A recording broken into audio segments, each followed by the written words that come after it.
What's good, interweb? This is your boy Q the Geek back again, and I'm talking today about my wish list of ports or games that I love to see on the Nintendo Switch, and some might even surprise you. First and foremost, they are in no particular order, even if it sounds like they are. They're in no particular order, and the first game that I would love, and I mean love, to revisit and see on the Nintendo Switch is Grand Theft Auto 5.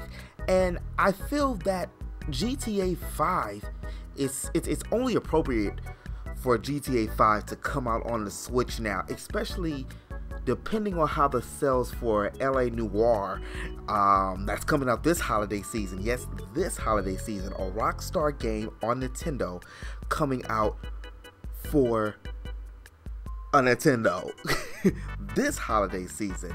So it's only fitting that Grand Theft Auto is not too far behind it. And I remember when I heard about LA Noire, my first question was, so this means we're gonna get GTA 5 now. But you know, before we even fathom that it could be ported over, the first thing we need to think about is the Switch needs more memory. And not just more memory, but memory on the cheap. Do you know that to get like a 256 micro SD, it could run you up to about $200? $200. That's like a third of the Nintendo Switch. But imagine just for a second, if you would, holding, playing, and enjoying Grand Theft Auto on a Nintendo system. This has never happened before, ever. Okay. This would make for a whole new breaking the walls down and a whole new era for Nintendo. And wait, don't give me that whole, but Q, Chinatown, you know, the handheld game, it was on Nintendo system. No, I mean a numbered Grand Theft Auto. One that's in the canon series, you know, like, with all the sports games that's come out for it, we know that it'll run. We've already seen LA Noire, so we know how that's going to look also. So we can only just imagine with that. But again, just imagine if GTA 5 comes out on the Switch, then, you know, all bets are off. It's no kind of maturity that Nintendo won't be willing to go. They would be a player in this three-way dance again. The next game is one that's near and dear to my heart. And I know I can't be the only person. As a matter of fact, I know I'm not the only person who has a Persona 5 obsession. And believe me, I know that I'm not the only person who would log another 100+ hours on Persona if it dropped for the Nintendo Switch. Again, think about it. Persona 5 is the perfect match for the Switch. The game functions off of time and doing chores and dating and when to fight a boss, when to do a side quest. You only have so much time to managing your day. So having the ability not only to play on the big screen, but also to have the ability to pick it up and go anywhere would make a lot of these, which I like to call heavy grinding, tedious, you know, things that you have to do to upgrade your social stats. Tedious things. Plus, it would add another staple to the JRPGs that the Switch is already getting a few little nods at. And I can't overemphasize again just how important RPGs are to a successful system. Look it up, Google it.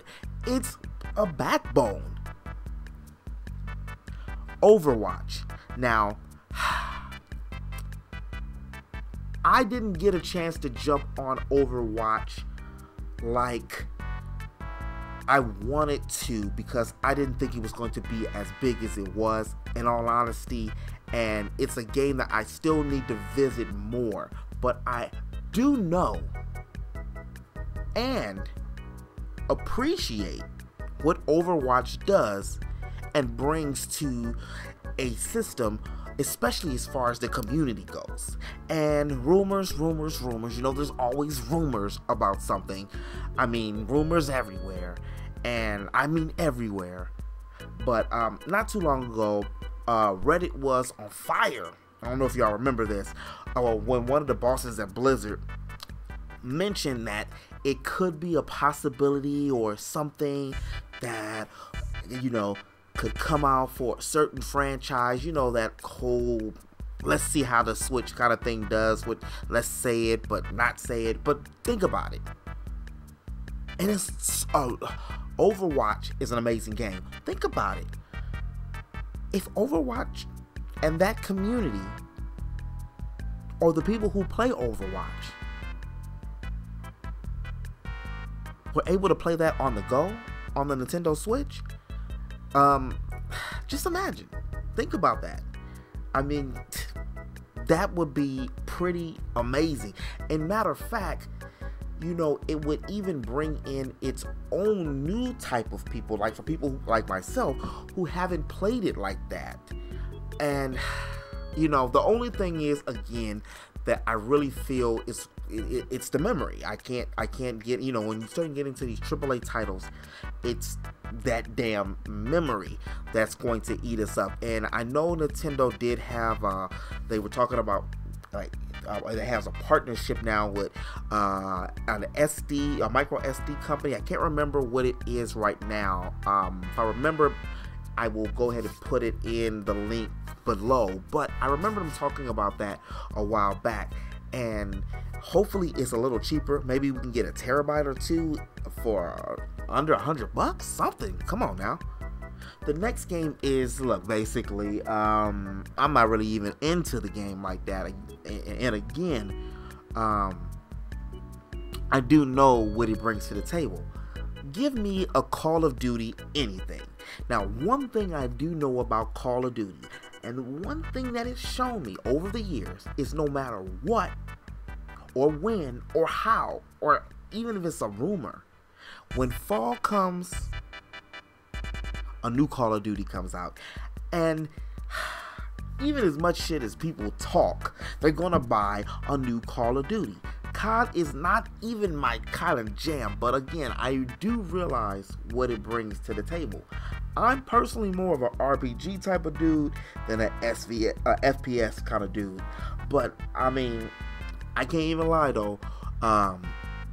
Last year when I seen my boy Jon Snow on Call of Duty Infinite Warfare in space, I thought about picking up a copy. I didn't, but, you know, mainly because I like Game of Thrones and I got, you know, this obsession with space, that the two might work. But what I did really like about the game, at least the franchise at that time, even though it didn't get any kind of critical acclaim for the die-hard COD fans, is the fact that they did try something new.